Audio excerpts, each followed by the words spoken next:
بسم اللہ الرحمن الرحیم. آپ دیکھ رہے ہیں ٹرن اوور اور میں ہوں آپ کا ہوسٹ ایم کے. آج کا ٹاپک بہت اہمیت کا حامل ہے. ایک ایسا شخص جو آج کل سوشل میڈیا کا زینت بنا ہوا ہے. ایک ایسا شخص جس نے نہ صرف پاک فوج کے گروپوں میں بلکہ پورے پاکستان میں کلبلی مچا رکھی ہے. ایک ریٹائرڈ میجر جو اپنے آپ کو آرمی کا ایکس سروس مین کہتا ہے, اس نے پاکستان میں کھلبلی مچا رکھی ہے. اس کی ہر بات ہر پاکستانی کے دماغ میں بیٹھ رہی ہے. آج ہم اس ویلاگ میں دیکھیں گے کہ وہ شخص کون ہے. میجر عادل راجہ کہاں سے آیا؟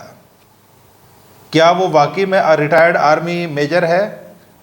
اور اس کے پاس جو انفارمیشن ہے یا جو انفارمیشن وہ شیئر کر رہا ہے, کیا وہ تمام انفارمیشن جو ہے وہ درست ہے؟ اور اس کے پاس جو انفارمیشن آتی ہے, کیا حاضر سروس لوگ اس کو انفارمیشن دیتے ہیں؟ وہ شخص کہاں غائب ہو گیا تھا؟ 20 اپریل 2022 کو اس کی بیگم ٹویٹ کرتی ہے لنڈن سے, سبینہ کیانی صاحبہ, کہ میں اپنے شوہر کو ڈھونڈ رہی ہوں اور میرا ان سے رابطہ نہیں ہو رہا ہے. میرا خاوند غائب ہے. ان کو یہ گمان تھا کہ شاید پاکستانی ایجنسی اس کو اٹھا کے لے گئی ہے, اس کے بہت سارے سیکرٹ پاکستان کے آرمی کے سیکرٹ شیئر کرنے کی وجہ سے. لیکن 21 اپریل 2022 کو موصوف خود ہی ایک تصویر شیئر کرتے ہیں اپنے ٹویٹر اکاؤنٹ سے لنڈن کے ٹکٹ کی, لنڈن ایئرپورٹ سے, کہ میں لنڈن بخیریت پہنچ گیا ہوں. یہ سارا ماجرا کیا تھا؟ وہ شخص لنڈن کیوں بھاگا؟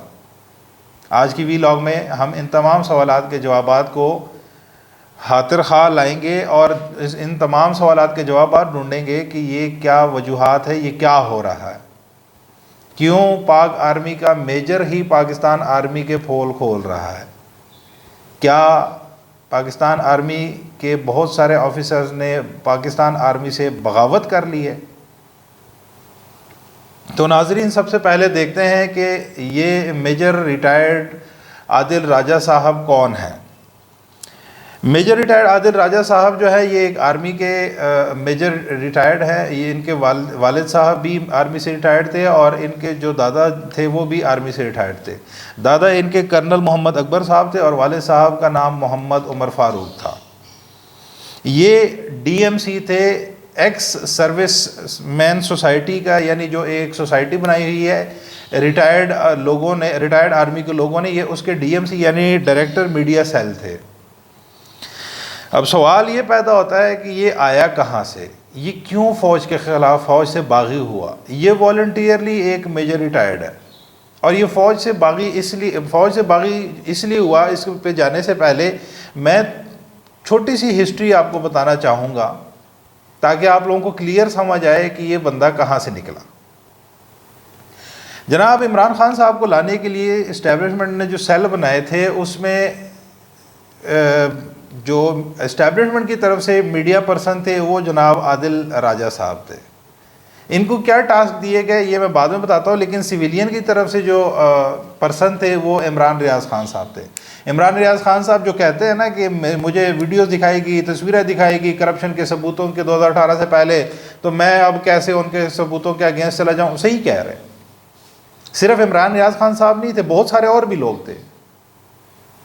ایک لقمان صاحب بھی تھے جن کو جو بعد میں, اب پرابلم یہ بنی ہے کہ جب مطلب وہ کیا ہوا کیا نہیں ہوا وہ ساری پریویس ہسٹری ہے, اس پہ ہم پھر کبھی بات کریں گے. لیکن ابھی جو رجیم چینج ہوئی ہے اس سے پہلے دوبارہ ان لوگوں کو ٹاسک دیا گیا کہ بھائی اب اس ٹاپک کو چھوڑو, اس ٹاپک پہ آؤ. آبویس ہی بات ہے, یہ ساری چیزیں جو ہوتی ہیں یہ پاکستان کے حق میں اگر چیز نہیں جاتی ہے تو ان کو کرنا, تو اسٹیبلشمنٹ کو کرنا پڑتا ہے. یہ میں نہیں کہہ رہا, یہ ہر بندے کی زبان پہ بات, اور یہ ہر بندے کو پتہ بھی ہے کہ پاکستان میں ہمیشہ رجیم چینج اسٹیبلشمنٹ ہی ہوتا ہے. اب عمران ریاض خان صاحب جو اپنے موقف پہ ڈٹے ہوئے ہیں, وہ اس لیے ڈٹے ہوئے ہیں کہ ان کا دماغ یہ ایکسیپٹ نہیں کر رہا ہے کہ یار جو لوگ کرپٹ ہیں میں اپنے اسٹانس کے اگینسٹ کیسے جاؤں, میں تو بدنام ہو جاؤں گا, یہ ہو جاؤں گا, وہ ہو جاؤں گا. جبکہ باقی جو لوگ تھے انہوں نے بڑے آسانی سے اپنا راستہ بدلا اور وہ بجائے کرپشن کی داستانیں زرداری صاحب اور نواز شریف صاحب یا شہباز شریف صاحب کی سنانے کے عمران خان صاحب پہ آ گئے. وہ توشہ خانہ, بالا خانہ, قید خانہ, فلانا خانہ, یہ خانے نکال کے عمران خان صاحب کی طرف انہوں نے توپے کی کسی کے کہنے پہ.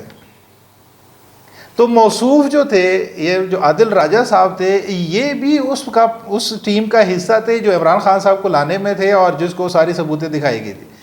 اب اس بندے کا دماغ ہی ایکسیپٹ نہیں کر رہا تھا کہ یار مجھے تو ان کی کرپشن کی ثبوتیں دکھائی گئی تھی، اب مجھے کہہ رہے ہیں کہ جی آپ یہ اینٹی ہو جو اس کے، تو میں یہ کیسے کر سکتا ہوں؟ تو کہنے کا مطلب یہ ہے کہ عمران خان صاحب کے معاملے پہ اسٹیبلشمنٹ دو حصوں میں ڈیوائیڈڈ ہے، یہ ہر بندہ جانتا ہے اور ہر بندہ مانتا بھی ہے۔ ایک حصہ وہ تھا جو شہباز شریف صاحب کے کندھے پر ہاتھ رکھنا چاہتا تھی کہ ہاں اس کو آنا چاہیے، اور جو انٹرنیشنل یا جو ہاں بھی پاکستان آرمی انٹرنیشنلی ہونی چاہیے تھی، چائنا کی طرف جانا چاہیے تھا، امریکہ کی طرف جانا چاہیے تھا، وہ ایک الگ پرابلم تھی۔ لیکن رجیم چینج اس ٹائم پاکستان کی ضرورت تھی اور اسٹیبلشمنٹ سمجھتی تھی کہ ضرورت ہے، انہوں نے کیا۔ اس میں ہم جیسے لوگوں کو میرا نہیں خیال کہ ٹانگ اڑانے کی ضرورت ہے، یہ وہ بہتر سمجھتے ہیں، وہ پاکستان کے ہم سے زیادہ خیر خواہ ہیں، وہ پاکستان کو سرو کر رہے ہیں۔ لیکن یہ جو شخص تھے میجر عادل راجہ صاحب، انہوں نے بغاوت کی کہ نہیں بھائی میں تو ایسے نہیں کروں گا، میں تو ریزائن کر رہا ہوں۔ انہوں نے ریزائن کیا، انہوں نے کہا ٹھیک ہے جی آپ ریزائن کریں۔ انہوں نے جناب وہاں سے ریزائن کیا اور عمران خان صاحب کی حمایت میں کھلم کھلا بولنا شروع ہو گئے۔ اب یہ جو شخص جو باتیں کر رہے ہیں کیا وہ واقعی ساری صحیح ہے؟ یہ سوچنے والی بات ہے۔ ایک میجر ہونے کے ناطے ہو سکتا ہے کہ اس کی بہت ساری باتیں صحیح ہو، ہو سکتا ہے اس کے پاس بہت ساری انفارمیشن جو ہے وہ صحیح ہو۔ اس کی وجہ یہ ہے کہ یار یہ ایک میجر رینک پہ رہا ہے، اور میجر رینک بہت سارے امپورٹنٹ میٹنگ میں جو ہے وہ شامل ہوتا ہے اور امپورٹنٹ میٹنگ میں بیٹھتا ہے، سنتا ہے باتیں، ہو سکتا ہے کہ بہت ساری صحیح ہوں۔ لیکن یہاں پہ میں صرف یہ کہنا چاہوں گا کہ یہ انسان صرف اور صرف اپنے عہدے کو استعمال کرتے ہوئے، اپنے میجر کے رینک کو استعمال کرتے ہوئے، ایک میجر کے رینک کے ساتھ ہماری ویسی اتھینٹیکیشن آ جاتی ہے کہ یار یہ تو بندہ بالکل لائل اور اتھینٹک ہو کر جو بات کر رہا ہے، تو اس کو استعمال کرتے ہوئے صرف شہرت پانے کے لیے سارے کرتب دکھا رہا ہے۔ یہ تو میں گارنٹی دے سکتا ہوں آپ لوگوں کو۔ اس کی میں آپ کو ایک ایگزامپل دیتا ہوں، اس کے پاس کوئی اتھینٹیکیشن، کسی چیز کی اتھینٹیکیشن نہیں ہے، یہ صرف اپنے ایکسپیرینس کو استعمال کرتے ہوئے تانے بانے جوڑتا ہے جو اس کے پاس پچھلے دو تو پتہ ہوتا ہے کہ جی فلانا آفس اقبال ٹاؤن لاہور میں، فلانا آفس فلانی جگہ پہ، فلانا آفس کراچی میں۔ یہ تو ایک نارمل سی بات ہے، یہ تو میرا خیال ہے کہ ایک سپاہی کو بھی پتہ ہوتا ہے۔ تانے بانے سارے جوڑ رہا ہے اور کوئی اس میں اتھینٹیکیشن نہیں ہے۔ اس کے اتھینٹیکیشن کا لیول میں آپ کو بتانا چاہتا ہوں ایک مثال سے، ایک ایگزامپل سے، کہ جناب کچھ عرصہ پہلے باجوہ صاحب نے ایک تقریب میں وہ کیا، ایک تقریب میں خطاب کیا ایکس سروس مین سوسائٹی سے۔ باجوہ صاحب نے یہ کہا کہ مطلب نیکسٹ حکومت جو بھی ہے تو ہم اس کو کھلے دل سے ایکسیپٹ کریں گے اور ان کے ساتھ کام کریں گے، پھر بے شک وہ جس کی بھی ہو۔ موصوف صاحب نے یعنی میجر عادل راجہ صاحب نے ٹویٹ کیا کہ جناب باجوہ صاحب نے یہ کہا ہے ایک سروس مین سوسائٹی کے خطاب میں کہ اگلی الیکشن اگر عمران خان جیتتا ہے تو ہم اس کو کھلے دل سے ایکسیپٹ کریں گے اور ہم کھلے دل سے ان کے ساتھ کام کریں گے۔ اب یہ تو بڑی بات ہے کہ یار ایک حاضر سروس جو چیف آف آرمی سٹاف ہے وہ یہ بات کر رہا ہے، اس کا مطلب تو یہ ہے کہ یار وہ تو مطلب اسٹیبلشمنٹ اسی کو لانا چاہتی ہے دوبارہ۔ خیر جب اس کی تحقیق کی گئی اور official D G I S P R نے بھی ٹویٹ کیا کہ ایسے تو بات ہی نہیں ہوئی تھی، بات تو یہ ہوئی تھی کہ جو بھی بندہ آئے، جو بھی حکومت آئے ہم اس کو ایکسیپٹ کریں گے۔ تو اس بات پہ مطلب آپ اس کے اتھینٹیکیشن کا لیول چیک کرو کہ اس بات پہ اس کی بیگم نے جو ٹویٹ کیا وہ سننے والا تھا۔ وہ یہ تھا کہ میجر عادل ریٹائرڈ صاحب تو اس میٹنگ میں موجود ہی نہیں تھے، اور انہوں نے یہ بات اس لیے ٹویٹ کی کہ یہ وائرل ہو رہی تھی اور ہر جگہ پہ سوشل میڈیا پہ موجود تھی، تو انہوں نے ٹویٹ کر کے وائرل جو چیز تھی وہ پھیلائی، تو اس لیے انہوں نے آگے سے یہ ٹویٹ کی۔ تو یہ دیکھیں یہ اس بندے کی اتھینٹیکیشن ہے جس کے پیچھے ہم سارے پاکستانی پاگل ہیں صرف ایک میجر کے نام کے ساتھ جڑنے کی وجہ سے کہ جناب یہ بندہ تو اتھینٹک ہے، یہ تو جو بات کر رہا ہے وہ اتھینٹک کر رہا ہے۔ بائی رجیم چینج جس کی وجہ سے ہوا that is something else, اس کو چھوڑ دو، نہیں چھوڑ سکتے تو اس کو کرتے رہو جو کرنا ہے۔ لیکن پرابلم یہ ہے کہ ہر بندہ صحیح یا ہر بندہ ٹھیک نہیں ہوتا۔ یہ بندہ صرف اور صرف اپنے عہدے کا ناجائز فائدہ اٹھاتے ہوئے ڈس انفارمیشن پھیلا رہا ہے۔ یہ مجھے یہ ڈاؤٹ ہے کہ یہ ایک سپانسرڈ بندہ ہے جو ایک سیاسی جماعت کے کھلم کھلا اعلان کرتا ہے کہ میں حمایت کرتا ہے اس سیاسی جماعت کی، اور اس کی طرفداری میں فوج پر بہت غلط الزامات لگاتا ہے۔ میرے بھی بہت سارے سوالات ذہن میں ہیں، میرے بھی بہت سارے سوالات ہیں رجیم چینج کے بارے میں، بہت ساری چیزیں ہیں اپنی اسٹیبلشمنٹ سے اور اپنے لوگوں سے کہ مطلب عمران خان صاحب کو نکال کے کیوں ایک کرپٹ ٹولے کو لایا گیا۔ لیکن اس کا یہ مطلب نہیں ہے کہ یار میں اپنے مطلب اگر میں ایک رینک پہ ہوں تو میں اس رینک کا غلط فائدہ اٹھاؤں۔ تو یہ سراسر الزام لگا رہے ہیں، اور اس طرح کے بہت سارے لوگ ہیں، یہ صرف یہ نہیں ہے، اس طرح کے 2-3 لوگوں کو تو میں جانتا ہوں جن کو میں سنتا ہوں. ایک تو یہ میجر عادل راجہ صاحب ہے، ایک جنرل مہدی صاحب ہے، ایک وہ پاشا صاحب بیچ میں نکلے تھے جنہوں نے کہا کہ جی تم لوگوں نے یہ ٹھیک نہیں کیا، وہ نہیں کیا، وہ نہیں کیا. تو یہ بات نہیں ہے کہ مطلب آپ اگر میجر ہیں تو آپ اپنے آرمی کے خلاف بولتے جائیں. یہ آرمی اس کا اچھا بات یہ ہے کہ اس کا مشن کیا ہے. مشن بالکل ہے اس کے پیچھے مشن یہ ہے کہ فوج کو بدنام کرنا چاہتا ہے، پاک آرمی کو کمزور کرنا چاہتا ہے. پاک آرمی کو کیوں کمزور کرنا چاہتا ہے؟ سوال یہ بنتا ہے. یہ آئی ایس آئی کو کمزور کرنا چاہتا ہے، جو دنیا مانتی ہے کہ آئی ایس آئی نمبر 1 جو ہے ایجنسی ہے، اور پاکستان کے عوام کی جو محبت ہے آئی ایس آئی کے لیے وہ بھی کسی سے ڈکی چھپی بات نہیں ہے، اور یہ ایک انٹرنیشنل ایجنڈا بھی ہے ان دونوں کو کمزور کرنا. تو یہ اس انٹرنیشنل ایجنڈا کا حصہ ہے جس میں پی ٹی آئی کے لوگ مجھے بہت برا بلا کہیں گے یہ بات کرتے ہوئے، لیکن جس میں بہت سارے عمران خان صاحب کے سپورٹر بھی موجود ہیں. رجیم چینج ایک الگ کہانی ہے، میں پہلے دن سے یہ بات کر رہا ہوں، لیکن یہ جس مشن پہ ہے، اور اس طرح کے جو صحافی یا جو ریٹائرڈ لوگ جس مشن پہ ہیں، مجھے یقین مانیے گا ان سے بہت ڈر لگ رہا ہے.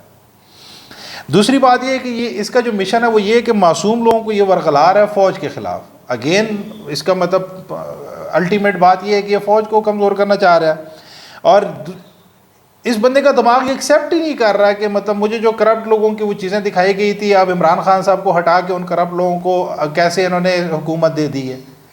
تو بھائی تم فوج کے ایک ورکر تھے، لازمی بات نہیں ہے کہ تمہیں فوج ہر وہ چیز بتائے جو انٹرنلی آئی ایس آئی کرتی ہے یا جو فوج کے لیڈرز کرتے ہیں. تم ایک میجر رینک کے بندے تھے، تم سے اوپر 10 رینک یا تم سے آگے بھی 3-4 رینکس ہیں، تو لازمی نہیں ہے کہ تمہیں ہر چیز بتائی جائے، تمہارے ہر سوال کا جواب اٹھا کے فوج دے. اس طرح تو پھر فوج سوال کا جواب ہی دیتی رہے گی.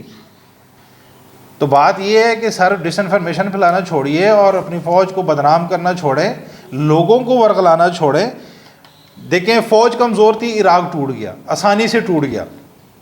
فوج کمزور تھی، مصر آسانی سے تباہ و برباد ہو گیا، توڑ پھوڑ دیا گیا. فوج کمزور تھی. فوج کا یہی اٹیمپٹ ترکی پہ بھی کیا گیا. اسی طرح کی سچویشن تھی ترکی میں بھی کہ 2 ٹولے تھے فوج کے، آدھے جو تھے وہ طیب اردگان کی طرف تھے، آدھے دوسری طرف تھے. دوسری طرف نے ملک پہ چڑھ دوڑے، لیکن لوگوں نے اور جو فوج کا باقی آدھا ٹولہ تھا انہوں نے پکڑ کے ان کو جیلوں میں بند کر دیا. یہی سیم سچویشن تھی، لیکن ترکی بچ گیا. تو بھائی ضروری نہیں ہے کہ فوج تمہیں ہر چیز بتائے کہ بھائی ابھی ہم نے تمہیں یہ ٹاسک دیا تھا، اب تم یہ ٹاسک کرو. تم کہو نہیں بھائی مجھے تم لوگوں نے پہلے یہ دیا تھا، میں تو اب یہی کروں گا.